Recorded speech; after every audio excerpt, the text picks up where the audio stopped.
This isn't a big one. Where's the big one? Oh, I don't know.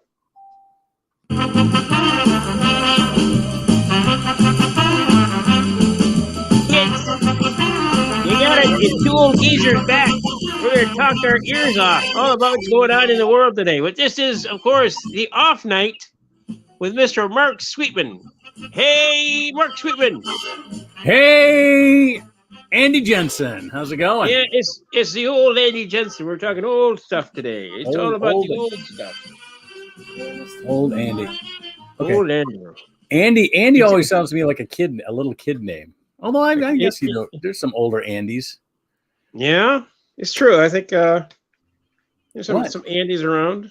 What do you mean what? I need your card. I gave it to you already. No, you didn't. You gave it back because we didn't go yet. Hold on just a second. What happened to your card? Gotcha. My daughter wants a card that I thought I gave her already.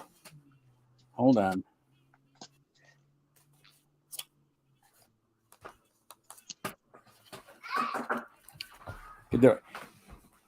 Well, I don't have it, sweetie. Oh, wait a minute. Here it is. I got it. It's right here. All right. That was it. All right. I'm on my show now. Exciting show so far. Yeah, it is exciting. I'm on the show, kids, so leave me alone. What'd you get? My this is my daughter's podcast. Why don't you get in the picture so everybody can see it? This is my daughter, Jillian. Hi. All right, hello. Show them what you just did. She just got her nails done. Oh, wow. Nice. You can't see them. Oh, I saw them. I saw it. Close enough. They were pretty kind of green, weren't they? Yeah, you know what? I didn't get a good enough look at them. So they were clear and green? Yeah, I guess so. I'm going to go right to the poem. All right. Right to the poem. Those of you that join us regularly, looks like we got one viewer. I can't really see who the viewers are. I just know that we got one. So we got one that comments when they do. We got that one that always wants to know what books we're reading. Remember? Oh yeah. Okay. Here's Susan Salisbury Sweetman's poem for May 2nd. She always writes something about the news or items in the news, and we use it as our jumping ground for what we're going to talk about. Oh, true. Before I go into that, Sam Greenfield did give me a message. He's coming back from a wedding in Washington, D.C., and he said he may not make it on by 8 o'clock, but he's going to do his best to get on during the show sometime. So, very nice. We look forward to that. I hope they had wonderful. You'll see him from the wedding floor. That's pretty good. I hope they attended wonderful nuptials. Yeah. I told you about my adventure in California with my niece's wedding, so that was pretty good. I remember that. They did get their wedding presents. Excellent. A pizza cutter, a Star Trek pizza cutter in the shape of the Starship Enterprise. Is there any other? There's an Apollo space capsule cookie jar. Oh, well. And because my niece is a civil engineer, I couldn't believe it, but I found a dump truck salt and pepper shaker. How about that? There you go. Speaking of engineers, it's the birthday of Elijah McCoy today. My wife did not include that in the poem, but she is a big fan of Elijah McCoy. Okay. Do you know who Elijah McCoy is? I'm trying to think. I was going to ask you who Elijah McCoy is. Explain it for the audience. Elijah McCoy, he was an inventor, an engineer and an inventor. Is this the guy that developed the oil can? Well, not the oil, but the oil. It was the real McCoy, right? The real, yeah. He's the reason for the real McCoy because. And I just realized there is a statue of him in Ypsilanti because that's where he lived. Anyway, there's a McCoy Street in Detroit. But anyway, he invented something called the oil cup. And what that did was more than oil cans they already had on the trains. But what the oil cup did was he hooked it up to the steam engine, and that provided the power and the force to force the oil where it needed to be through small tubes, almost like we do now with pneumatic stuff, to lubricate the engine parts. And before that, they had to stop the engine when it got too hot to oil them down. Wow. This allowed for continuous lubrication. He got a patent on that. He made some improvements on it. So he kept the patent on it because that makes sense, doesn't it? It's kind of like, if you're going to improve something, reapply for the patent. He also was the inventor of the lawn sprinkler. Oh, okay. I don't know if he was it's coming out and the arm hits it and it shoots it and it splatters it all over the place, or was it the swinging one that went back and forth with the water coming out of the hole? I don't know which one it was, but he was the inventor of the lawn sprinkler. And there was something else I saw when I was reading about him today. I can't remember but it was a very pedestrian household type item. So, and how many trains could there have been between 1876 when he invented this and 1927 when he died, right? So we're talking about 50 years, and trains were, by the time he died, trains were kind of losing their way to airplanes anyway. And it wasn't all steam engines. We started getting diesel trains, and it wasn't all just steam locomotives. So probably the household items were, where it kept them going, Jack. But anyway, that's neither here nor there. It wasn't included in my poem. I just thought I'd bring it up. I was reading about it before we came on today. So here's Susan's poem. It's called Poem. She never really gives it a title other than Poem for May 2nd, 2022. Representative Madison Cawthorn is in the news. A loaded gun, cryptocurrency, and lingerie blues. President Biden trying to cancel student loan debt, not having much luck getting anything passed yet. Former President Trump stated his recent deposition, he's afraid of flying fruit. Wouldn't you be in his position? On January 6th, in the year 2021, Marjorie Taylor Greene texted Trump's chief of staff. Isn't this fun? In Don't Say Gay, Florida, Disney did their homework. Florida must pay all debt obligations. DeSantis is a jerk. Kentucky Derby is the first of the Triple Crown courses this Saturday. Don't forget to watch those beautiful horses. A poem by Susan Sweetman. And there it is. Very good. My favorite, my contribution to that was when I heard that when she talks about Disney doing their homework, they passed that law in Florida that takes away the Reedy Creek improvement district, which basically allowed them to cut out parts of 2 counties down there in Florida. And Disney was the government for that. I mean, they supplied it all I just did it. They supplied it all the utilities and collected all the taxes for this portion.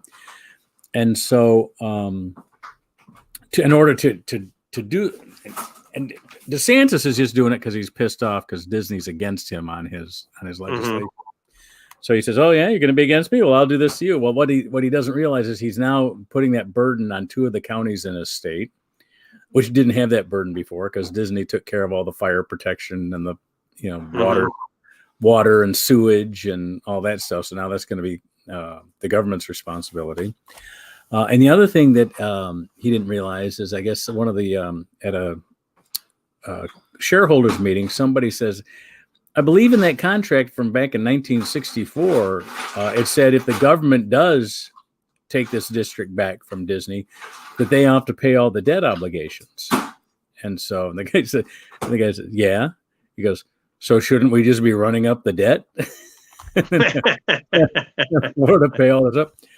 Well, that's a pretty brilliant idea, I'd say. Well, so how much debt is that going to be?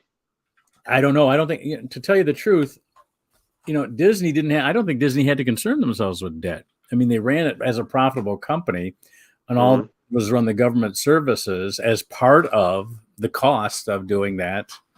Now, I'm sure there was a reason to have it as its own government and their own control over it. I'm sure there were some advantages to that, but one of them being, they probably didn't have to. They probably didn't have any rules for submitting bids and all that stuff. But yeah, and there was no zoning problems. No, yeah, they created their own zoning basically. Yeah. It's like So they could build anything they wanted. Yeah. pretty much. And Florida allowed them to do that. And Florida is, I mean, they're responsible. They're the most, Susan just said they're like the Vatican. Well, to many Americans, they are the Vatican. So they're the largest private employer and the largest taxpayer in the state of Florida. So why would you want to mess with those guys? I don't know. And it's not like Disney. The bad thing that Disney did was say, we're not going to support this legislation.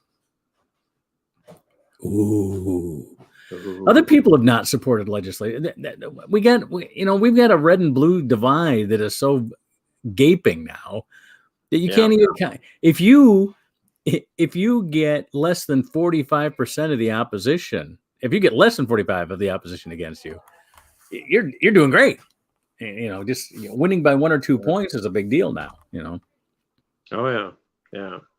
This goes back to the Gingrich contract on America there. Yeah. And I wasn't really paying that much attention to it at that time. I mean, I knew. Yeah. The basic element is that they forced any kind of funding through the Republican Party, forcing the Democrats to do the same thing. So that's why the extremes are now in control of what used to be a middle road sort of thing. See, and here's the problem I have with that is that there's so many people that are not even close to being Republicans that call themselves Republicans now, and those aren't even close to being Democrats calling themselves Democrats. I mean, I grew up with the classic civics class example that the Republican Party was the folks that said the government that governs least governs best. Remember that? Mm-hmm. And the Democrats were the government is needed to fill in for when people are been disadvantaged. Yeah, which is and so now. Or I think government's here to help people. Exactly. Well, and the thing is, keep it short. You got to keep it short. Yeah. Government here to help people. Yeah. If you keep adding more words to it, it loses power. Yeah, well, they're adding all kinds of things to it. They add, somebody wanted to add religion to it, and and you can see how, at least on one side, and the one side that's doing better, was able to sell their soul a lot better, because the Republicans are doing much better because they said, oh, you want capital punishment, but no abortion, and you don't give a shit about whether we ruin all our air and we suffocate, but you'll vote for me? Go ahead. And the Democrats are saying, oh, you mean that somebody who was born a man wants to be a woman, and so, well, there shouldn't be any problem with that. We'll just let them do what they want to do. And I think that that pulls from the other, and it pushes people to the other side. There are people that would like to have the planet saved, the environment saved. Yeah, but they'll be damned if they want dicks on their girls. Yeah. Oh yeah. Yeah. It's a very complicated thing that honestly, and now people can be arrested for child abuse if they continue to support their kids figuring out who they are, Now, that's going to be the Supreme Court test, I would think. Somebody's going to take that. So. I mean, And this is what I'm curious about. Before we were able to do the operations, how was this handled? Here's something that's different than this is no longer Dog Day Afternoon. We're talking about kids who want to be referred to as male or female, whether they were assigned that gender at birth or not. I understand. There's not always therapy with that. Okay, so I'm just saying, I realize that they want to be a different gender or gender response, right? But isn't there at the end of this a sex change that's going to be happening? Because that's why the hormones are there, all that stuff's going there. What I'm asking is, how did they handle this before the operation was available? Oh, I think people just hit it. You hear about all the, especially like in jazz music, you always hear about the female that was the male jazz player or the male that was the female jazz player. You know what I mean? Mm-hmm. For some reason, jazz music was more tolerant to this than anybody. So we're talking, when we were talking about before the operation, we're talking about like in the 1920s, we're talking 100 years ago, Exactly. So you hear all these stories about these jazz musicians who were able to, perform as male or female, whatever their choosing was. So now they would dress as men or they dress as women, but that always I thought was a transvestite. So the transvestite, and that's what they were called, because they didn't. I think they always, and I think both sides considered that to be the gender that they were born with, and they were just a transvestite. Yeah. And so now there's like 3 different variations of it that has an ability to be able to be, because of the surgery now. So that, I think that's the confusing part of it all. It's like, what, they need a specific name for each one. Yeah. Well, the most bizarre cases are like the guy who finally gets transitions to a woman and then decides he's a lesbian. What the hell? Yeah, that's kind of a weird sort of like. I was born in this male body, but I'm a female lesbian. What? What? Yeah, that's a hard one to figure out. So, but I think I know somebody who's going through that. So, I know a young man who's going through that. So. Okay. Is he transitioning to female or is he transitioning to male? I think he's going through he feels he is a lesbian trapped in a man's body, I think. So. No. But so he's still kind of weird. But so what basically here, let me see if I don't want to speak for him, or her. So it would be a her because he's transitioning to a lesbian, right? So it would be his preferred pronoun would be her, but she then feels she cannot really live out her lesbianism while still in a man's body. Is that it? Yeah. I think the idea is that Subway was closed. He doesn't want. Okay. Thank you. We're not sure what's going to happen, but I feel that he may actually have may transition to a female form. Oh, okay. And then at that point, I'm not sure exactly what he intends, but it's none of my business. And that's the key phrase here. That is the key. That is the key phrase. And that's what we should always say. It's none of my business. So as long as you're not raping kids, which I'm not saying that gay people are, and not, you're not, attacking kids or, forcing somebody else to submit to your will, then everything is fine. You know what I'm saying? Yeah. That's another thing about the right is that they want to take 1 or 2 examples and blow it up as if that's the whole other side. Exactly. Everyone's a pedophile and a groomer, and exactly. And because we get so upset about it, they go, we know the words that are going to upset them now. Let's call them all pedophiles and groomers because that really pisses them off.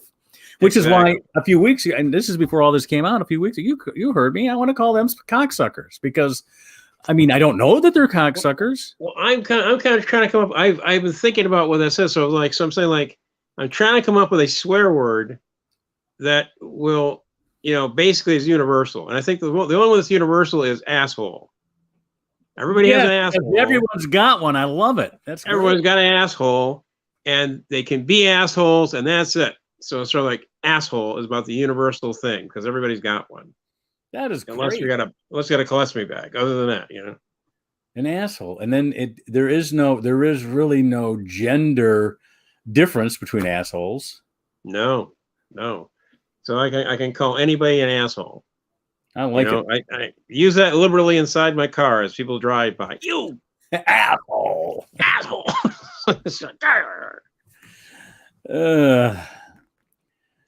Universal.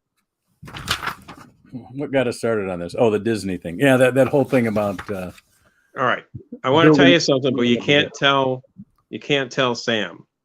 because you go ballistic.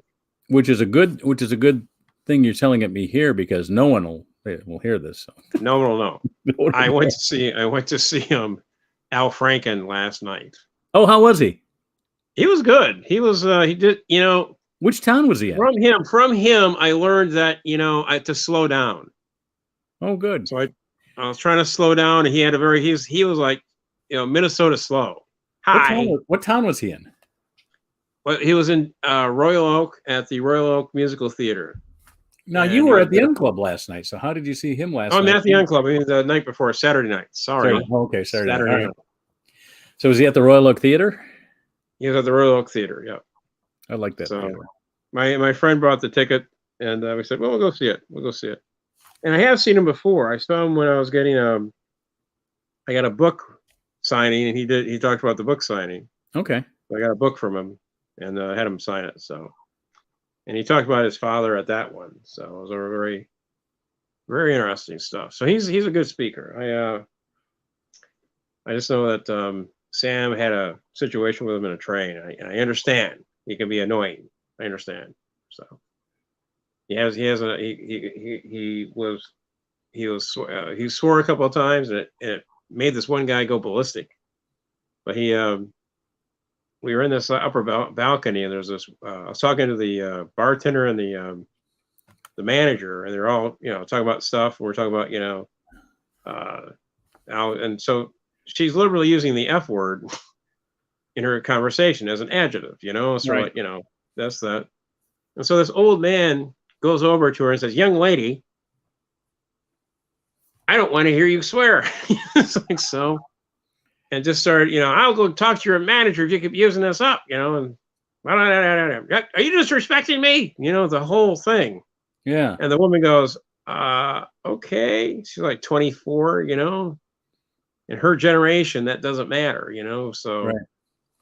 And he goes back to sit down, and we look over later, his date got up and left. and then he sheepishly had to walk out. It's like, I think he was alone at the end of the night. I don't know. Oh, poor man. Yeah. He was trying to establish his dominance, and his date established, you're an idiot. So anyway. Yeah, and now here's how I wasn't even there, but here's how I imagine the conversation went when he went back and sat down with his date. She says, "So who is she?" "Oh, just some girl." Just some girl with a potty mouth. "And why did you have to talk to her?" "Well, because she was using dirty words. Why did you want to stop her from using dirty words?" "Well, because she's a young lady and she shouldn't be using them." "Really?" Fuck you. I'm out of here. Why are you trying to control young women? All right. Yeah. Well, you know what, though? I don't think I'm 62. And I don't think that there are men younger than me that are like that as a majority. I think most of those people are older than 62. I think born before 1960, basically. The controlling type? Well, the ones who think that women have to have a subservient role to men and have to bow to their wishes and all that stuff. The madmen scenario, The madmen scenario. Honestly, I would say yes and no. The religious types still kind of adhere to that sort of thing. Yeah. Okay. Well, in that case, I go back to your assholes. So they're just assholes. Yes. So assholes. So they're assholes. Yeah. Exactly. They fit. Right? I think if you talk like to a general public person and they're kind of walking down the street, and you go up to a guy, a college guy, say, "Hey, you think we should?" "Yeah, sure. Yeah, she's fine." Yeah, they think of it as a partnership. There's, it's funny until he has to actually wash his own clothes, and then it's like, I never did this. Mom used to do it. Yeah. So Vivian was correct. Yes. Forget what I said about being born before 1960, because I found myself in that situation. I never did I take that back. I did my clothes when I went to college, but it was dorm laundry. You know how dorm laundry is. Yes. You're not separating whites and colors. Everything goes into one big giant machine. But yeah, it's like, and you don't worry about you didn't worry about your whites taking on color looks because it's like nobody's going to see my underwear. You don't pick out detergent. You pick whatever's in the box for a quarter in the vending machine at the laundromat, right? And you just pour it all in. You don't measure it out at all. Yeah, exactly. That's college guy laundry. I mean, it's pre-measured, man. Or they always went to the laundromat get the pre-measured boxes because I could not figure that out, you know. So what I learned is no white socks, no white underwear, no white t-shirts. Color, everything is color. You only have one wash to do then. I do now occasionally. I still do loads together, but occasionally I will look at my whites and go, this could use a load of bleach. I'll do one load of just whites. I have a setting on my new machine, my new Samsung washer that says, it uses an adjective for white, like bright whites or startling whites, or there's something, some weird adjective that I've never seen on a washing machine before. And then it's got a little area where you can put a measure of bleach in there. And I will do that for one load of whites, maybe about once every 2 months or something like that. But the rest of the time, they just all go in together. Yeah. And if you do it, and there's a setting on these new washing machines that just say any load. In other words, just put anything in here. The detergent, the machine takes care of the temperature. You don't have to set anything. It just takes care of these new machines. Well, they got those pods and everything's just into the pods. So I love those. I love the pods even better. I mean, I tell you what, I started buying pods about 5 years ago, and I loved them because my kids. After the age of 8, my kids all do their own laundry.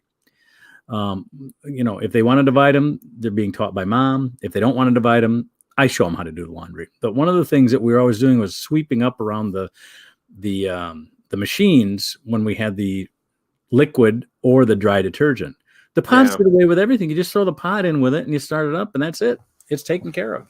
You're not measuring. You're not pouring either powder or liquid in a cup and then spilling it or dousing it somewhere. Exactly. And the cup doesn't have the remains of it on there and get left somewhere where it's going to dry up and get sticky and all that crap. So yeah, you just got to remember to tell the kids throw it into the laundry, not put it into the top. Exactly. Little thing that's hanging there. Okay. But So for me it's just the whites. You have the spray, pre-spray, and then you just throw it in. Now the dryer, I don't think the dryer in our house, the actual technology of the gas dryer has not changed since I first saw a gas dryer when I think I was 2 in my mom's basement. Everything about it looks the same. We still clean out the lint tray the same way. We still, you know what I mean? It still tumbles dry. It's still got a high setting and a medium setting. And, pretty much the dryer has been, it's the washer that's had all this advancement. Yeah. Different types of washing. Well, I tend to actually take my shirts and let them drip dry. Oh, that's not a bad idea either. They probably last, man, because it's sort of like I bet they last longer that way. They do. Actually, they do. And I just so anything that's like, shorts or even pants, they're usually like, I don't really worry about them, but the shirts I'll try and hang them and let them dry out like on a line. Right. So I'm sure this is exciting for our audience of 2. So this is how I do my underwear. Okay. Anyway. So anyway, what did you think about last night's crew? It was a pretty good crew, I thought. I liked it. I like it. I'm liking that group. I'm liking that we're getting different audiences each week. So it's the same 8 people that are performing. And so, but they're really only performing to 7 new people because we seem to be getting newer audiences, which is good because you don't want to be you want to be able to work on your material. So we talk at the dojo, we talk about, well, what didn't work last week? Well, let's change it up this way. Let's move it in this. Let's change the order of this and let's do this first. And then let's see if that helps. All right. And so you get to judge it by that. Not the same audience, but that's the thing about jokes is you don't really want the same audience because they're going to have heard the jokes already. So you want that to be a little bit different. Yeah, exactly. So it's not the same as being a musician. So exactly. Yeah. But I think, and that one guy that Peter Sanger, I think his name was. Yeah, the guy that Vivian brought in. Yeah, man, he was solid. He was, but I guess he's not really a comic. Well, actually, I talked to him a little bit. He actually was in Canada. Oh, okay. And so he actually worked for some of the Yuck Yucks. Oh, well, all right. Well, then So he opened a couple. He said he's got 30 minutes. Oh, well, he's a comic then.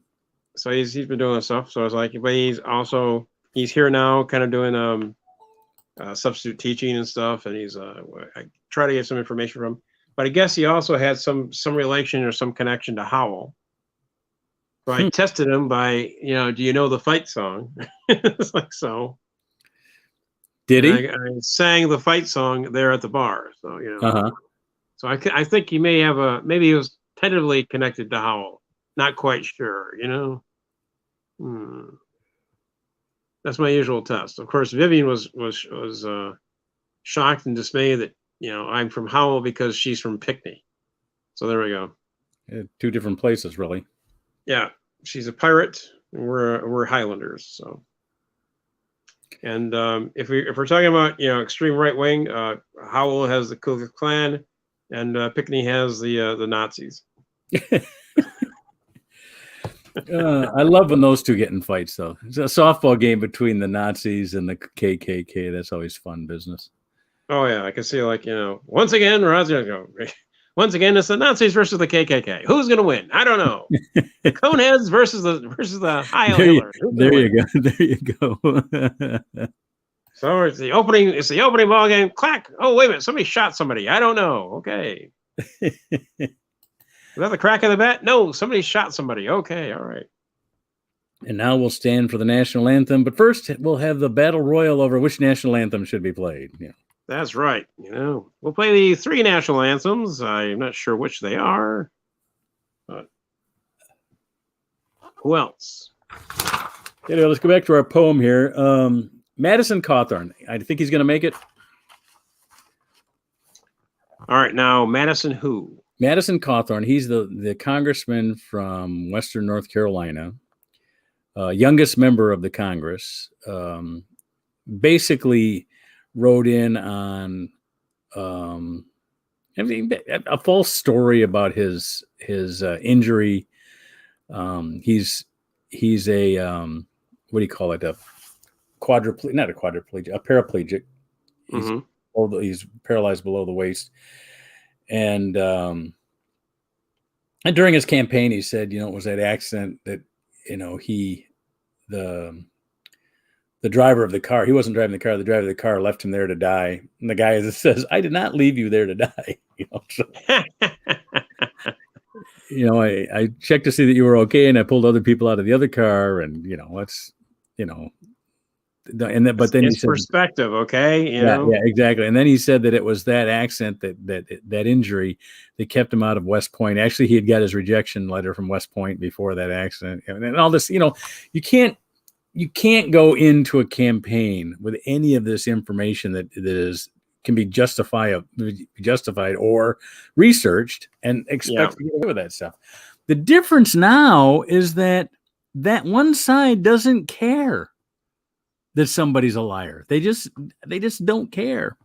Yeah. And so he's taken on the mantle of the Trump conservative wing, and one of their things is these social issues, like the women playing or the trans girls playing boy sports and things like. And so then he gets caught in a picture of him in women's lingerie. And he says, but that was a party and it was a joke and it was before I got elected. I go, oh, all right. Well, I guess everything is okay before you get elected. then I couldn't run because I got dressed as Joan Rivers for a promotion. So once you get elected to Congress, then and only then do you have to stop running around in women's lingerie and that wasn't lingerie. I was just dressed up like a woman. Yeah. I was trying to do a Joan Rivers impression. Oh, that'll work. Somewhere out there lurking in the darkness is a Joan Rivers tape somewhere. So can't wait for that to resurface. So you'll have to run for something. This is what I found out too from Al Franken is that our Alaska vice president or who ran as vice president. What's her name? Sarah Palin. He's running against a Democrat. And guess who it is? I have no idea. He's from the North Pole. He's very jolly. Santa Claus? A guy named Santa Claus in the Democratic Party. He's running for the Democratic Party against Sarah Palin. Well, now does Alaska have one or two congressmen? Every state's got two senators. Just one congressman. Just one congressman. Yeah, so she's running for statewide office again. Basically, she was going. Exactly. So but it's going to be a tight. It's going to be a tight match, and between Palin and Santa Claus? It wasn't. What's his name? It was on Wait, Don't Tell Me. It was doing the political stuff. And so they're coming up with the joke. They're all coming up with like, what kind of campaign is Palin going to run? To make the opposition look bad. So Santa Claus, teaching your children to wait for nothing, not to work, and just get what they want. That's right. Santa Claus is trying to destroy your kids. Well, Santa Claus. It's all magic, is it? It's all magic. You can do it through magic. So. A number of years ago, I was working with a guy who was working in radio, and we were doing radio ads. And we came up with some that we did on our own that were obviously not sold to the advertisers, but we thought would make a hoot for, comedy and stuff like that. And we did one of the negative ad for dog catcher. You always hear the line, he wouldn't even get elected dog catcher, And so the premise of that was, if somebody did run for dog catcher, somebody would have a dirty ad about him. Yeah. So they're like, yeah, Forthright's dog pees on his own lawn. Can you imagine what he'd do to yours? If he caught your dog peeing on the lawn. That's right. Yes, you pee in the lawn. Do you think he picks up his own shit? I don't think so. Do you think he picks up his dog shit? He doesn't either. Yeah. So another thing in this Wait, Don't Tell Me. They had a bit about I love that. I love that show. That's a great show. Great show. Apparently, one of the guests was up in Buffalo, because they're taking place in Buffalo, and one of the guests has a thriving business, and he just got it going, and he was collecting dog crap, and was trying to figure out what to do with it, and he tried to bury it like a dog. He tried to get rid of it, couldn't do it. So he figured out what he would do is basically compost. So he got like 1,000 worms. All right. And started to throw it in compost, and he just kept building on from there. He's got a pretty thriving business going. Huh. Sells compost to gets the dog crap off the lawn, sells compost to the farmers, and he has a big bunch of worms for the fishermen. So.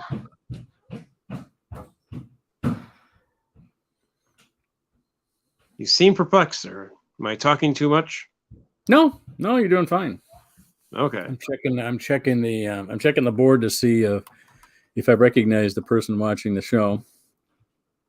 It's hard to tell because I don't list their names. I just list the quantities. Just trying to find what's going on. Yeah. Yeah. I'm sure they're taping. They're going to hold this over my head years from now. And my girls are fighting upstairs because their girls' trip to Florida leaves Metro Airport at 6:00 tomorrow morning, and they're packing and naturally not having a good time of it. So. Oh wow! So how long gonna be in Florida? For a week. Nice. Hey, Dunn. So they should. I hope that I'm glad they're going together. Let's put it that way. Got it. We've given them all the roofie warnings and stuff like that. Got it. Avoid the roofies. Well, because there's 4 girls. Don't take mixed drinks. Don't have any mixed drinks. Get a bottle of beer, and then when you leave the beer, get another beer. Don't drink from the same beer. Right. Or forget the cap thing. Just get another beer and ask for another one. Yep, that's how you do it. But there's 4 of them. So that means I like that because the 4 of them and they're all renting an Airbnb, so they're all going to be staying together. So, cool. that way, if some Is this like a spring break thing? Yes, but they went far after spring break. In fact, their semester finished last week. It's a end of semester. It's a between semester break. Got it. And I don't think they're doing summer school. So, but it was a time when they could both get off. Airfares went down this month.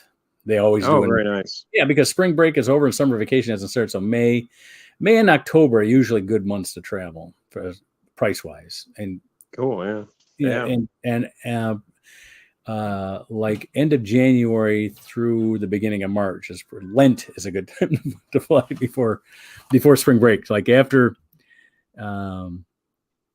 mid-January, after all the holiday travel is done, airfares go on sale until spring break. So those are the three times when you want to travel if you're going to do it on a budget. Yeah. Oh yeah. Yeah, and they're going down to Fort Lauderdale. They're renting an Airbnb, and that's kind of safe because the guy that's renting the house. So I mean, they're even in the driveway, and I see that as a good thing because if there's 4 of them in there, less likely that some swarmy dude is going to talk his way into the room or check something. For cameras. That's all I say. Check for cameras. So. Exactly. Oh, forgot about that. I'm the paranoid man you never wanted to meet. Check for cameras. Yeah. Yeah. Well, we know somebody we know somebody that had that happen to him. So on the perpetrator side. Oh yeah, that's right. That's right. You know what I'm talking about? I'm not going to mention his name, but no, don't worry. Don't mention his name, but it's okay. But yeah. No, I can't remember who it is, but don't worry about it.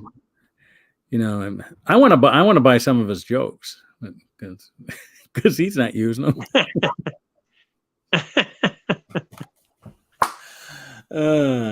That's very funny. It's like the old line about going to a funeral, asking the widow if she knows of any job openings.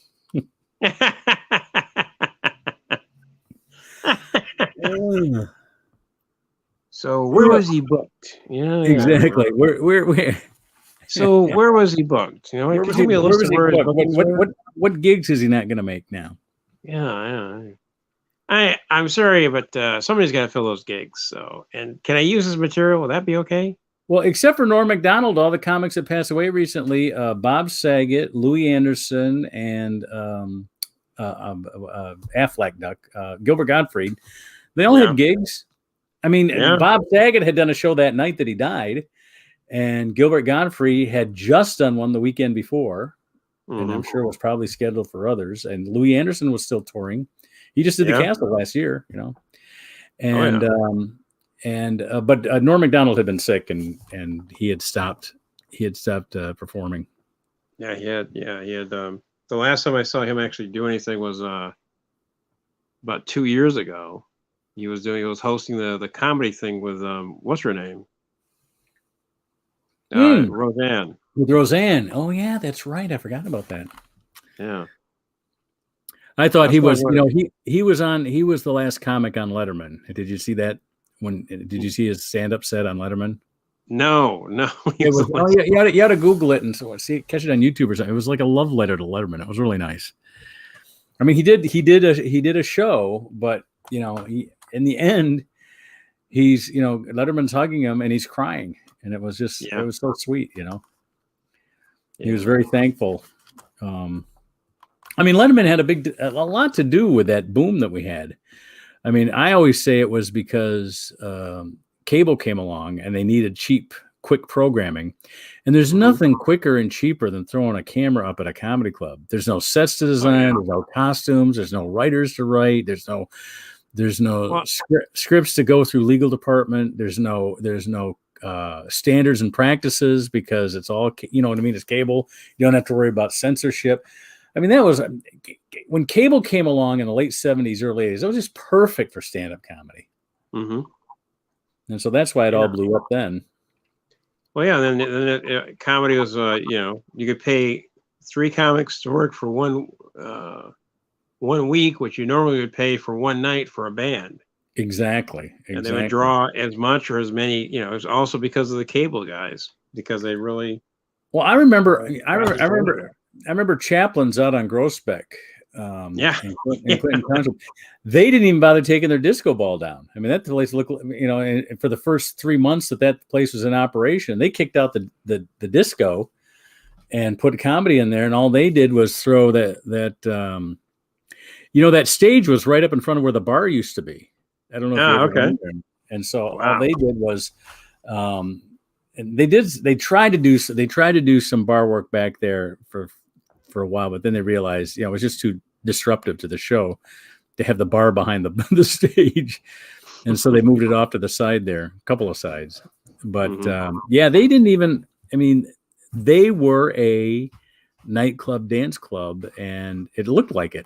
You know, the club in Kalamazoo that Yoder booked was a disco that looked like a disco. I mean, a lot of these clubs did not make the quick transition because it was and you know, a lot of bookers were selling it as, you know, this is a place where the baby boomers were now all coming of age or had come of age, and now it was the type of thing where you would go, if you were looking for something to do with your parents, you weren't going to go dancing with your parents. You weren't going to go see their kind of music. So comedy became well, let's just go see a comic. Yeah. Yeah. If you don't get the jokes, we'll explain them to you. Yeah. Mom and dad, son and daughter. Yeah, so it goes pretty good. It's pretty good. It was a good combination. And I think Letterman, well, the late night shows became a but Letterman Letterman put on your Jay Leno's, and you know, trying to think of who else was big at that time. What was his name? The guy who was on Law and Order. Oh shit, can't think of his name. Oh yeah, the Bells. Yeah, Bells. Hey, Richard Belzer, and you had the guy that was he was in Aliens and did that show with that TV show with Helen Hunt. Why can't I think of Paul Reiser, yeah. Jerry Seinfeld. I mean, there were just a bunch of guys that were ready to hit. Carol Leifer, yeah. A bunch of people ready to hit. Paula Poundstone was big back then, but those are people that would not have gotten Carson, but got Letterman. You know. Well, yeah, because he was on the late night. Right. Yeah. Carson was an hour early, so it's sort of like, they kind of really mesh with each other. Yeah, well, Carson was always gonna, and you got Carson. You know, look, I mean, I was looking at like Steve Martin's and Robin Williams' first appearances on the Carson show, well after Letterman. You know what I mean? Mm-hmm. Well, not necessarily Steve Martin, because Steve Martin had a couple big albums, and he'd gotten started. He got in Saturday Night Live, so he had gotten some exposure. And because that Saturday Night Live was on NBC and Carson was NBC, that probably got him on sooner. But Robin Williams was on an ABC show, so that show had to really hit before he got on Carson. Oh yeah, Mork for Mork. There you go. Yeah. Yep. Yeah, but and that's ABC never had a late night show really. Not until Jimmy Kimmel. Not until Jimmy Kimmel. What did Kimmel's on 20 years now? I think. Yeah. Yeah, he's been able to roll. I think his next anniversary is his 20th, or maybe it is his 20th. Maybe it's his 20th year now, or maybe it's been 20 years. I can't remember exactly, but yeah. So I don't know. Jimmy Kimmel's the dean of late night now. You know, he's been on longer than anybody. Well, he puts on new comics quite a bit, and he also I don't think the NBC guy puts on too many comics that much. I think once in a while. And the guy who used to put him on quite a bit was Conan O'Brien. Right. He was always looking for new young comics to go up. Now Conan is he's doing a podcast. So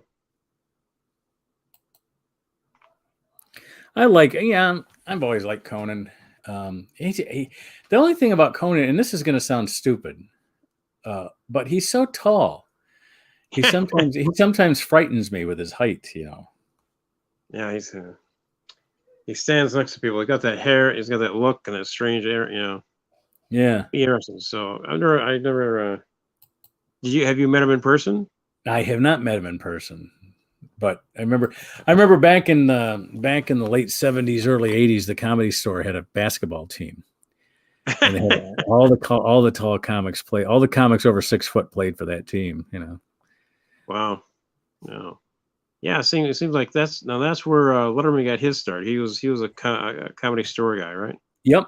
He was actually. This is just a bizarre story. He was a established Indiana local station weatherman, and just said,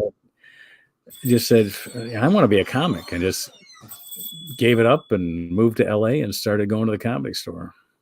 I mean, that was a risky thing. I mean, it's not like he had clubs in Indianapolis at the time to try it out to see if he'd be okay at it before he moved out there. Yeah, that's true. But that's the way it was. That's the way it was back then.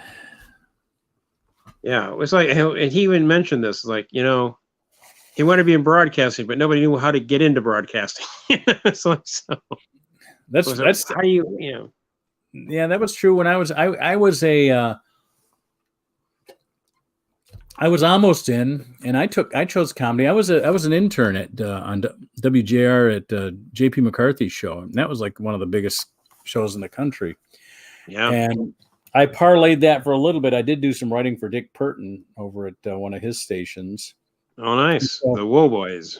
And so, so I actually got some pay for it, and McCarthy paid me too. Just before I decided to give it all up for comedy. But like I said, you know what I mean? It was like, we're talking about 1983, and in 1983, it was easy to get comedy work. I mean, you didn't have it was rocking. They were looking for people. I wasn't even headline. I didn't headline until 89, 88, 88, 89. Yes, a couple runs in 88, but I really didn't headline until 89. So I was still 6 years away from headlining, and I still was able to give up my day job and concentrate on comedy. That's just I was surprised that you could make a living just being a middle act. Enough money. It's so funny. Jeff Brennan used to say, I never. Why do I want to headline? I never have to headline. I make enough money doing this. But they were paying us $800 a week for the middle act, because the headliners were making $3,000 and $4,000. So or at least one bag of cocaine, one of the two, I'm not saying I never saw so much money. I never saw so many people getting paid with baggies. That was interesting. It's like, I'm a pretty naive guy. I'm pretty straight and narrow. And they kept asking, do you want some? I know, no thanks. Go give it to the headliner. He needs it. He's gotta have more medication than I do. So I gotta tell you, to be perfectly honest with you, and unless I stayed in, there was a famous house in Atlanta that because the Punchline down there, they had more than one room down there, but they would gather all their comics in this one huge house. I wouldn't call it a mansion; it was a ranch style house, but still, it went on and on forever and had plenty of rooms, and so we all stayed in there.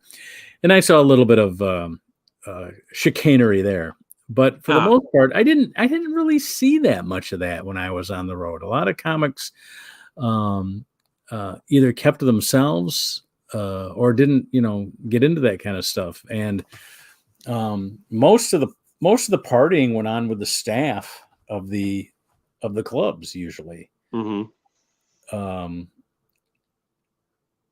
I didn't do drugs. I still haven't done them. I'm still waiting for somebody, now that it's legal, I'm still waiting for somebody to offer. I'm not, but damn it, if I was going to go through 40 years of comedy, never buying a drink, I'm not going to buy my own joint. So I'm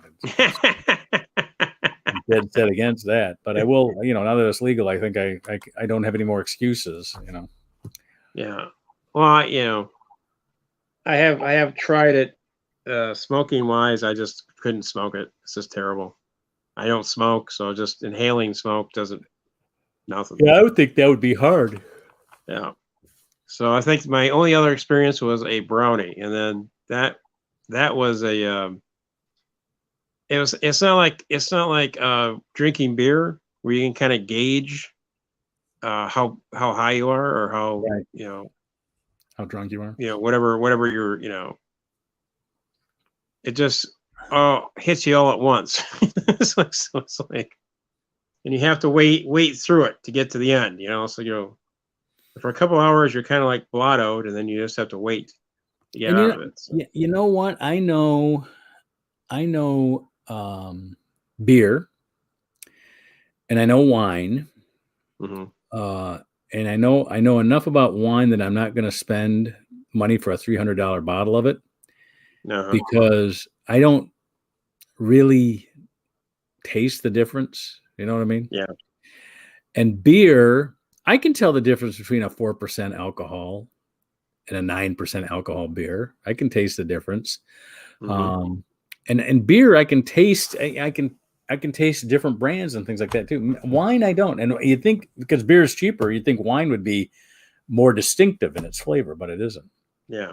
And I'm telling you, the expensive liquors, I can taste the difference, but I have never tried to.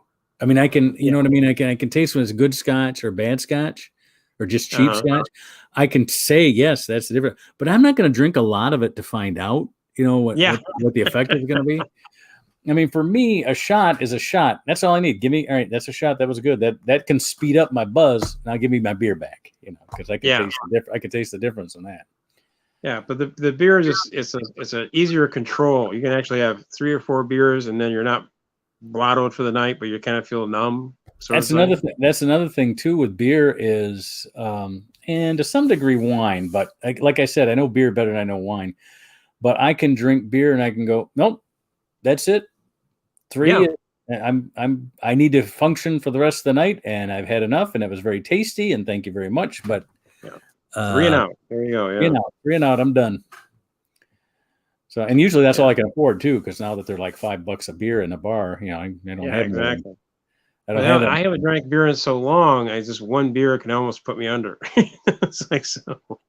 I'm telling you though, that guy Ted at the Ale House where we do our Sunday night show, guy knows what he's doing.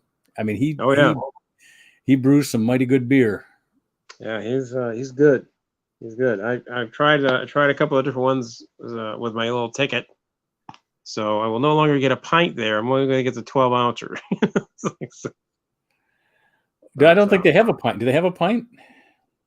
They have a 12 ounce, a 16 ounce, and I think a 20 ounce. Yeah, I always get the 20 ounce because it's all the same. It's all for a ticket. So why would I get a 12 when I can get a 20? I understand that. That's why I used to do a joke in my act about how I got overweight because I'm such a tightwad, because I wasn't overweight before I had kids. Once I had kids, I was not going to let that food go to waste. Exactly. There's no way they're going to leave that whole thing on their plate. Well, give it to me. I'm not going to let that go to waste. So that's how I got so overweight, was by having kids. That's perfect. Yeah. What's my excuse? I haven't had kids. I'm a fatty because I'm a tightwad. Why am I fat? I don't know. Well, I lost 60 pounds, right? I've actually put 5 back. I put 5 back on, but I lost. And during the pandemic, I went from 263 to 203. Now I'm back up to 208. All right, got to maintain it. Got to keep it down there, man. I don't have a scale, so I never know whether I'm losing or gaining weight until I go to see a doctor. But the doctor said you gained 5 pounds, but your A1C, which is a blood glucose calculation, I let them be the experts. I go, all right, if you say it's good, it's good. I'll believe you. So she says that's good. She took me off one of my medications, which I see is a good sign. Yes. If you're diabetic and they've got you on 3 medications plus blood pressure and cholesterol, and they take you off of 2 of them.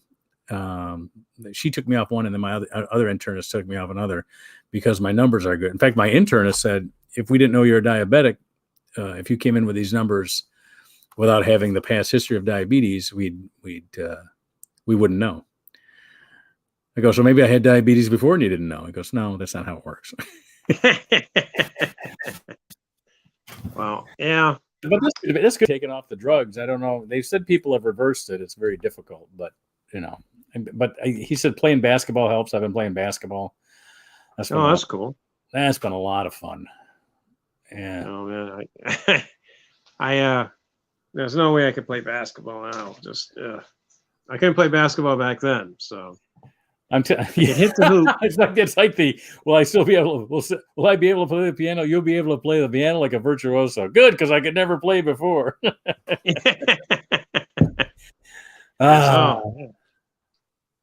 that right there, that line right there would lead Sammy into 3 more jokes. If he were here. Oh yeah, yeah.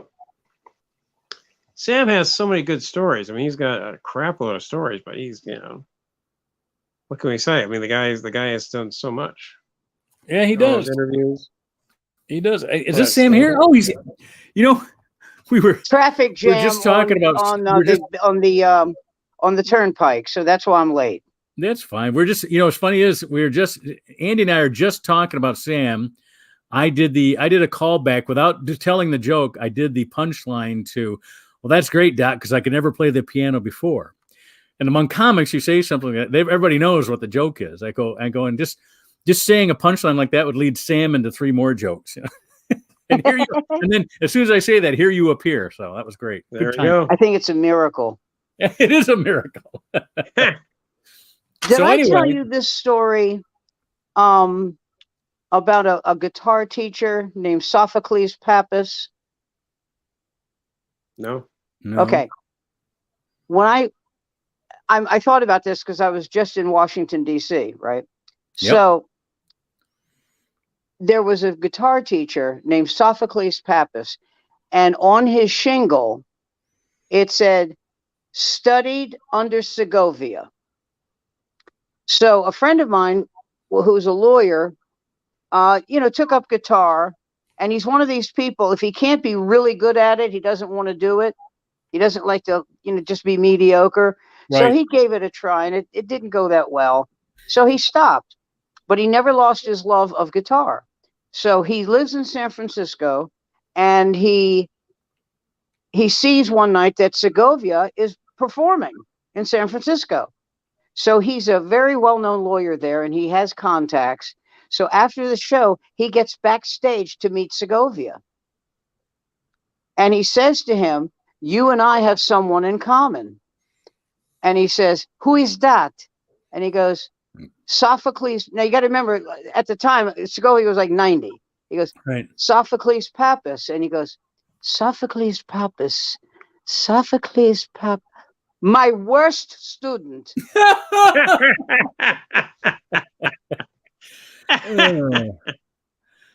great is that? That is great. This is just what Andy was saying about how we always can count on Sam to pop up with those great stories, no matter what topic we're talking on. I love that story. By the way, is there anything more pathetic than watching the people who pay? I think they pay to go to the NFL draft. Do they pay? I think so. Are you talking about the audience members? Yeah. Yeah. Well, we've got it in Detroit in 2024. So say again. We have it in Detroit in 2024. They've had it in Nashville. This year was in Vegas. Really? I think they've had it in New Orleans. Yeah, because it's become such a big deal that cities are vying for the draft like a sort of a junior Super Bowl type of thing.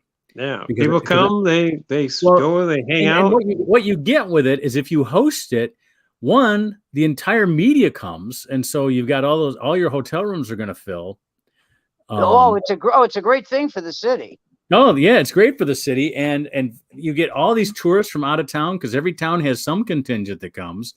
So whether I don't even know if they're going to charge it. Maybe they charge admission in Vegas. What happened to your head? I have no idea. I don't know if I got bit by a bug or what, but the thing is, it's a huge bump. It doesn't hurt. But I don't understand. By the way, when you watch the draft, right? Mm-hmm. And they go with the first choice, the New York Giants pick Dave DeLon, and these people lose their shit. They go insane. Yes. And there's no guarantee this guy's going to be good or bad. You don't know. Well, the Lions had the second pick, and they made the same maybe the same mistake. We'll see how this guy turns out. They took Aiden Hutchinson from the University of Michigan.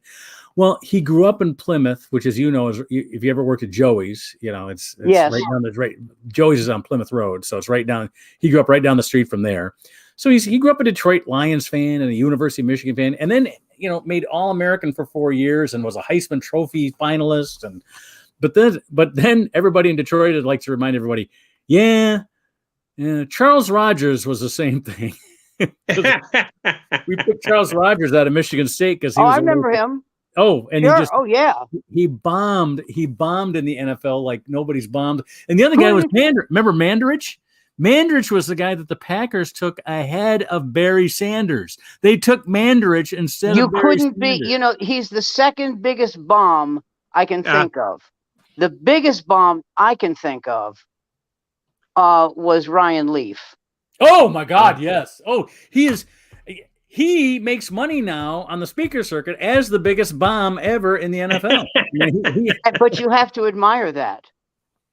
I admire that. If you can parade yourself around as a complete loser and get paid for it, I have a certain amount of admiration for that. I do. I wouldn't have the balls to do that. You know what though? If you're an after dinner speaker and you have a redemption story, and the redemption story is maybe I was never meant to play football. Also, I think he did time. He did do time. Oh, that's right. Yeah. And the kid from Art Schleister from Ohio State, remember him? Oh, speaking of doing time. Yeah, he. I might be thinking of Schleister instead of Ryan Leaf. No, Ryan Leaf did some time too, but you're right. Art Schleister was the bigger thief. Wouldn't it be great if they were talking to each other? You think you did time? Well, I think we have a new Real Housewives episode. We're just moving all into one city and have all their wives or third wives or ex-wives or whatever, chat about their husbands. Yeah. Oh, Ryan Leaf. Here's who made out because of Ryan Leaf, though. The kid that went to New Orleans from Purdue, because he was with San Diego. What was the guy that just retired from New Orleans, won a couple Super Bowls? Oh, I know who you mean. I can't think of his name. He won a Super Bowl. Yeah. But he was with the Chargers, and they traded him to New Orleans when they got Ryan Leaf. And then Ryan Leaf was so bad, they got rid of him and drafted Phillip Rivers. So Phillip Rivers. What was his name? God damn it. You're going to have to go to Google. Sean Payton was the coach. I can't think of the kid's name. He was from Purdue. God, what was his name? How do you guys do this? How do you guys have this vast knowledge of 3 or 4 different games of sports? He was a basketball, baseball, now football. Is there anything because we have wasted our lives? Andy, we have wasted our lives is why. Because you know why? Because we don't know. You haven't wasted your lives. You got this vast knowledge of stuff. I mean, for crying out loud. I mean, but you know what? Look at how much you still know movies. You still know movies. You didn't give up the movies. Bitching, Maud. He should. Oh, fine. Excuse me. Go back to Maud. Excuse me, just a moment. There. Is that better? That much better. Wow, that's telling him. Thank you. I'll bring him back. Andy who? I'm gonna get some coke. Yeah, we're gonna change you to an Asian, and you're gonna be Andy who? Andy who? Oh no. I don't know. No. I don't know. Get me off this show right now. We're not gonna do any more of that stuff. I don't want to be a part of that. I got a hooker who can get you off. Okay, let me tell you. All right. Hey, what was his name? Hold on. He just retired. Yes, and he's going into the Hall of Fame. He has to. He's got records. All right, here we go. Drew Brees. Thank you. By the way, the wedding I went to this week was my niece's son. Okay, so it's my sister's grandson. Okay. And he's a very successful guy. And if you looked at him, and I love him, but if you looked at him, you would never think he was successful. He's got a big shock of hair, and he's not in great shape. But he owns like 2 or 3 bars in DC. In DC. And he owns a fledgling record company. Oh, wow. And you can't find and the woman he married is just not only lovely to look at, but just the nicest girl. And so, and they're very unique because I said to him, is there going to be a brunch, like the day after the wedding? And he goes, no, we're going to get on a plane. I go, oh, your honeymoon? No, we're just going to fly out to San Luis Obispo. Oh, cool.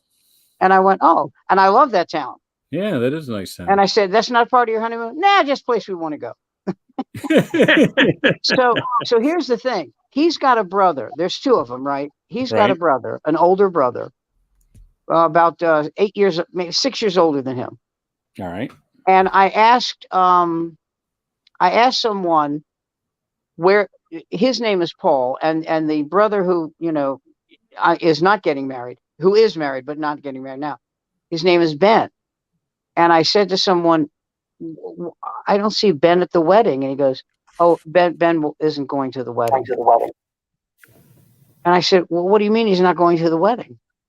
Well, no, they don't talk to each other. Oh, no kidding. And I'm like, they don't talk to each other. No.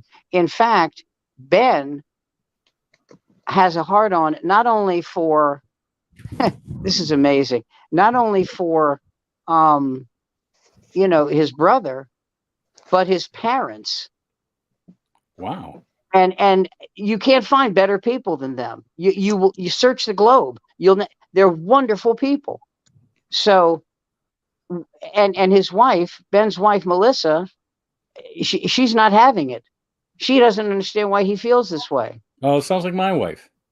My wife does not understand other people's relationships. I don't try to understand other people's relationships.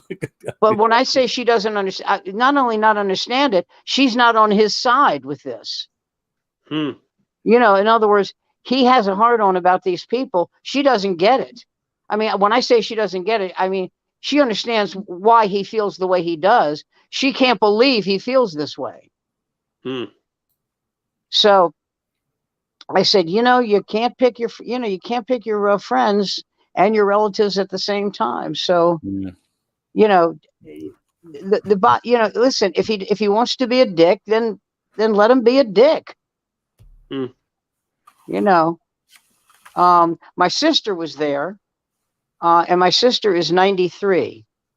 God bless her soul. Oh, wow. Yeah, and she's got her faculties, but she's very frail. Very frail.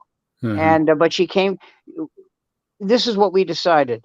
She's going to come to the little cocktail party before. She'll come to the ceremony, and then they'll take her back to the place where she stays. Vegas. No, they'll take her back to the place. Maybe wants a 7. Slot machines. Yeah. Really, this time of year, without the winter anymore, they could take her back to Atlantic City and just tell her it's Vegas. So. You have no idea how true that is. It's interesting. We took a bus, this mega bus, it's called. It's a double-decker bus. I know mega bus. We have mega I don't think you don't have this in Michigan. We got megabus. We got megabus between. No, not that. What I'm about to tell you. Oh, okay. And this friend of mine said, well, is it the Chinese bus? Do you know about those?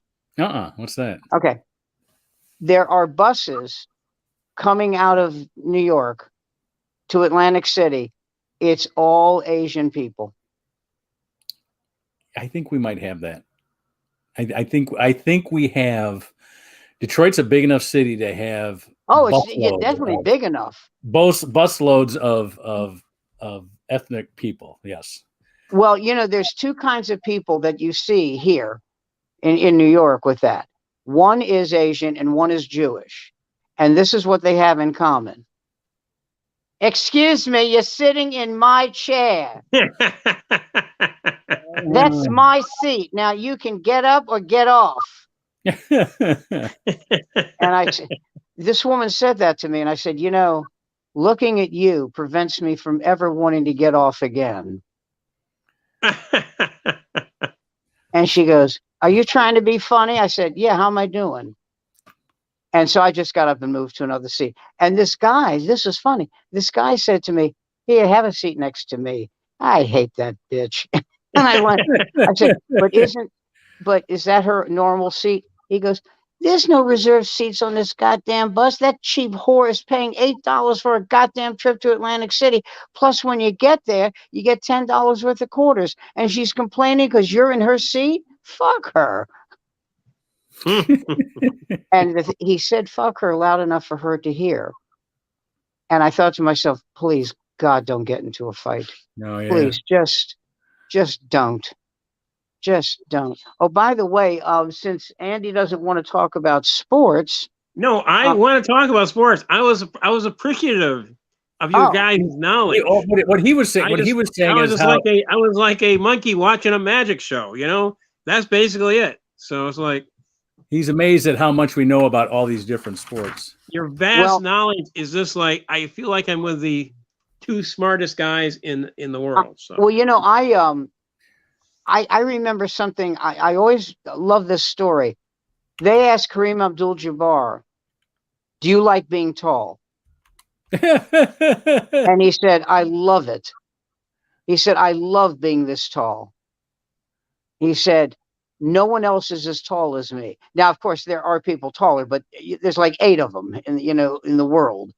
And he said, I love walking around, and people always know who you are. And he said, and people are respectful.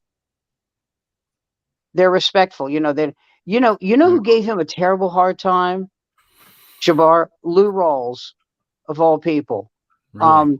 When Jabbar first became a professional athlete, Lou Rawls was substituting for Joey Bishop on his show.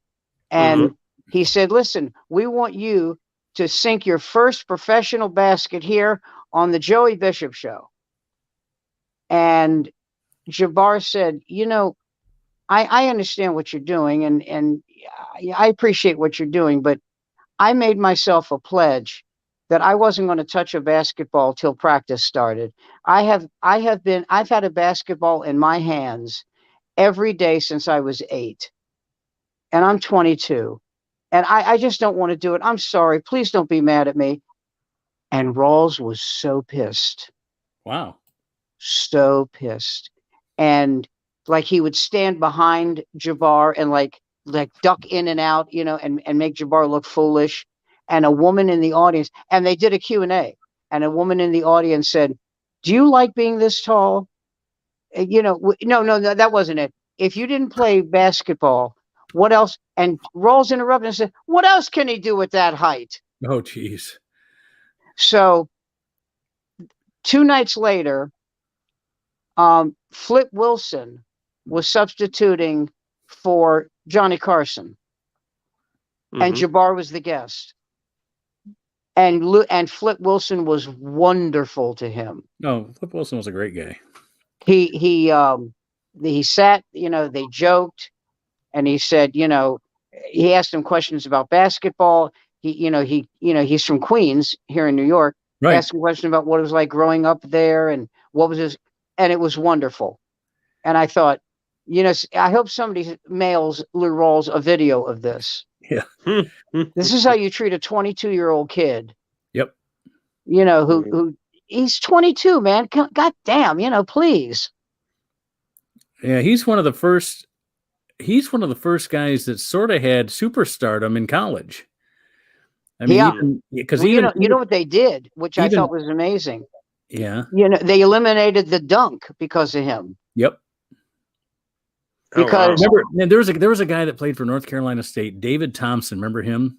Oh, oh my God, could he shoot? Yeah, because he wasn't able to dunk. Remember how he used to float above the basket and just kind of like drop it like it was a bomb? Oh my God, no, he was amazing. Yeah, that's still. Then he became a coke addict and he stopped being amazing. Coke does that. Hey, I want to ask you about something because it's a big deal. It's here it's a big deal, but the Eid al-Fitr is today. I don't know if that's a big deal. The who? Eid al-Fitr, the end of Ramadan. Do you guys? Oh, okay, yes. Just because that would be a big deal where you are, yes. Just because we have such a huge Arab population, that's like a big deal. Yeah, they say that Kyrie Irving is going to end Ramadan and not wear a mask. So you see, is he Muslim or is he just doing it? yes, because he's a Muslim. Oh, is he? Okay. Yeah, the But, worst teammate ever. Yeah, I believe it. Well, just like Jabbar was a great teammate, It's funny when when Magic Johnson came to the Lakers, Mm-hmm. and Jabbar. This is a great story. The 6th game of the championship series, Jabbar severely twisted his ankle, and he couldn't play the 7th game. I remember, and then and then Magic Johnson comes in. He's 20 years old. Andy, you got that? He's 20. 20 years old. Okay. And he I plays used to watch Magic Johnson at Michigan. I know who you're talking about. He had to fill in for Jabbar. And he had to play center, a position he hadn't played since the 8th grade. And he's 6'9", and Jabbar's 7'2". So what does Magic Johnson do? 42 points, 12 rebounds, 7 assists. And he had like 5 block shots, I think. Too. And 5 block shots. Yeah. Wow. Yeah, that got him in the Hall of Fame just in his first season, Yeah. What amazes me is you go through NBA history, and this I was like in college when he and Bird both got drafted in the same draft. Right. What year was that? That was 1979. 79. All but anyway, when you think of the draft, you think, the two lowliest teams are going to get the first 2 picks. Who got them? The teams that are always in the finals. The Celtics, the Celtics and the Lakers get Bird and Johnson. What the hell's wrong with that picture? Who was the commissioner back then? you know something? In terms of how it turned out, they couldn't have gone to bed. It made me happy. No, it made me happy because it grew the NBA. It got the NBA ready for Michael Jordan. Yeah, you're right. That's right. That's exactly what it did. But the thing I thought was amazing was, there are people. I forget who it was. Oh, it was Michael Jordan who said, "I could not get over how goddamn slow Larry Bird was, and was still that good." Yes, Larry. There's easily 3 hours of people telling Larry Bird stories. I mean, former players telling Larry Bird stories. Well, one of the reasons is that no one talks shit more than Larry Bird. I know. He talks so much shit. He would get a shot and he'd go, "Listen, if you're going to play like this all day, I'm going to sink baskets all day." And then he would sink another one and look at the guy and go, "All day." All day. And I heard one story. One former player was talking about how he was like ignoring all the players from the other team, but he was talking to he was in a visiting city. They didn't mention the city, or if they did, I don't remember it. But he's like making bets with the stadium crew on what he was going to do during the game. All right, if I do this, after the game, you'll take me over to whatever the bar they always go to in this town or something like that.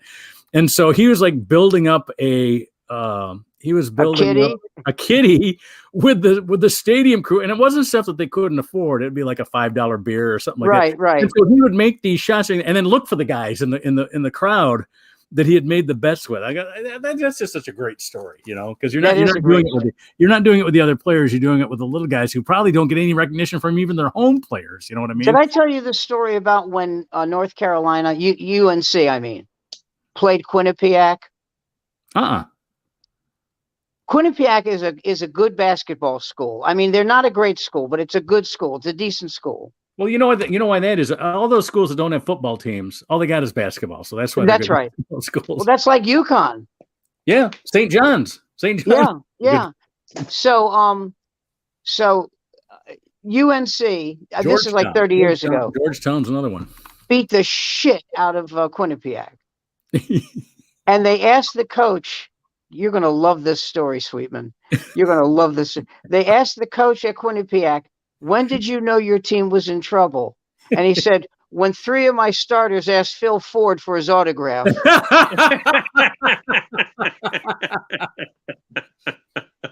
Well, St. Peter's. Make it out to Sarah.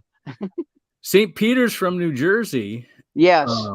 They did well this year, and I think it was because their coach told them, you guys could play for any of these teams that we're playing with.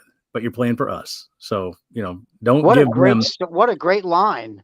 Don't give. Yeah, you guys could be playing for any one of these teams, but you're playing for us. So don't give them any. Don't give them any respect. Don't give them any respect that they don't deserve. Don't give them any respect that you don't give yourself, is what he was saying. Well, that's right. And he, You know he what I played, love about that school? There's that like 80-year-old nun. No, you're thinking. Yeah. You're thinking of Loyola of That's Chicago. not Mount St. Mary's, is it? No, Loyola of Chicago. Oh, that's the Loyola Chicago. Yeah, and she's still around. You know what I love about that though, because this is the evil Sam. I hear it coming. I know what's coming. You sure do. You sure do. So they lose. They lose, and they go, "You didn't help us for shit, bitch." Yeah, genuflect this. Get your own ticket home. Forget the bus. Get your own ticket Holy home. water, my ass. I got your novena right here. Oh God! You know, it'd be really great. Rosary, this bitch. Wouldn't it be great if the same thing was true on the opposite side of the fence? That she comes to the game plowed. She goes, "Can we get one white player here? Can we get one?" Am I asking for too much? I'm praying every day for these kids. Every year. You got Larry Bird. You got Maravich. Who do we have? A guy with a 1.2 cum. Jesus, help me. Oh, God. Yeah. Are they giving back to the school? No, because they're not making the NBA. They're not making the NBA, so they're not giving back to the school. That's well, there was a guy who played for Jerry Tarkanian at UNLV, and he said, "What was it like playing for Jerry Tarkanian?"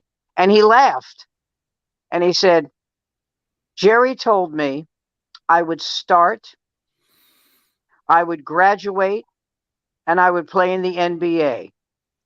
He said, "I didn't start, I didn't graduate, and he said, and you see what I'm doing for a living, right?" He was a stock clerk at a big warehouse. Right. And he says, "So do you regret playing with him for him?" He goes, "I regret being lied to." He said, "But I don't know. No, I don't regret playing for him. No. He let me play up to my ability. Yeah. I just wish he hadn't lied. If he had said to me, 'Listen, you're not as good as you might think you are, so I'm going to block,' he would have been fine with that. But my feeling is, you don't know that guy would have played up to his ability if he had not lied." Well, Tom Izzo. Tom Izzo. Yeah, sure. Michigan State. He's got some assistants that have been with him for 20 years, right? Because they're the ones that do the recruiting. He doesn't want to make any promises to kids. I think that recruiting has got to be the most difficult thing in college sports. Yeah.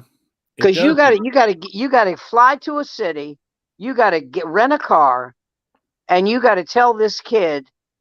Yeah, I just think that's a very tough thing to do. I know Jim Harbaugh is happy he made the Final Four this year because now he can stop camping out in kids' backyards and stuff like that. Yeah. Like he's been doing. He got a reputation of, "Oh, you guys are going on vacation? I'm going on that vacation." No more hot dog barbecues. There you go. Hot dog barbecues, all this stuff that damn well he wasn't doing because he loved doing it. He was doing it because he wanted that kid to play football for him. Well, I can't remember who the coach was. Oh, Lefty Driesell from University of Maryland. And they asked Lefty Driesell, he had just recruited this kid. And Lefty Driesell said to this reporter, "I'm praying he goes to another school." And he goes, "Why?" He says, "I like this kid." Yeah. He said, "I don't mean as a player. I like this kid. And I want him to get a scholarship because I think he can go on and do something really good with his life. But he's not that good. And I really want him to go to another school." But he's good. Yeah. So That we makes don't sense waste his choice. Yep. That's a good idea. And yeah, and another thing about Izzo is, on his championship, he's only got one championship, but he's got so many Final Fours. That's what gives him his reputation. He can tell a player, we've been to 12 Final Fours or something like that. Right. But one of the things is name a player that he took to a Final Four. Because all the ones that went to the NBA, Mateen Cleaves, yeah. And how many years did he play in the NBA? Well, that's the question. Yeah, and basically, and he also played 4 years at Michigan State. The only guys that played in the NBA for Tom Izzo left after their freshman year. Zach Randolph, a couple other guys.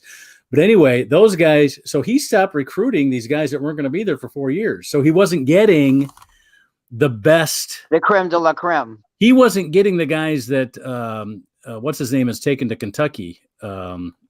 Calipari. What's that? John Calipari. Yeah, John. Yeah, he's not getting these. John Calipari gets 5 freshmen that all leave him after their freshman year, and he's got to go out and get another 5. Tom Izzo has 1 or 2 players with each class, so all he has to do is really recruit 2 because he's going to have 2 seniors, 2 sophomores, 2 juniors, 2 freshmen. I think that eventually the University of Kentucky is going to be taking a long, hard look at Calipari, because I don't know if you've noticed this, but lately, and when I say lately, I mean over the last 5 years, his teams don't do that well. No, they're not doing that well. They don't get to the Final Four. They don't get to the Elite 8. They don't get to the Sweet 16. Maybe they get to the Sweet 16, but that's it.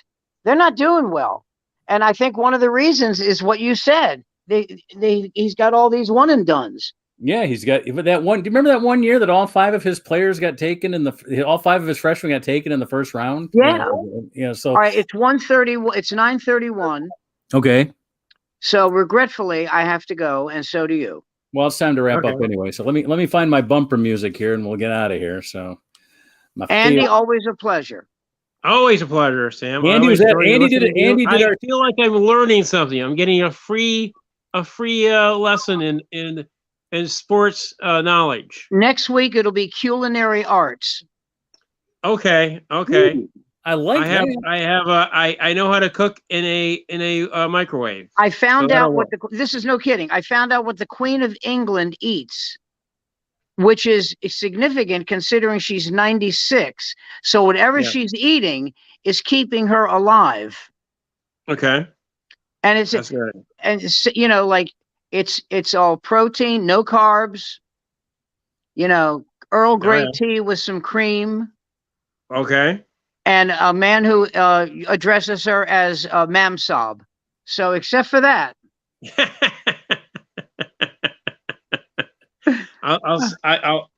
Is it possible to get the man sob on an electronic sort of thing?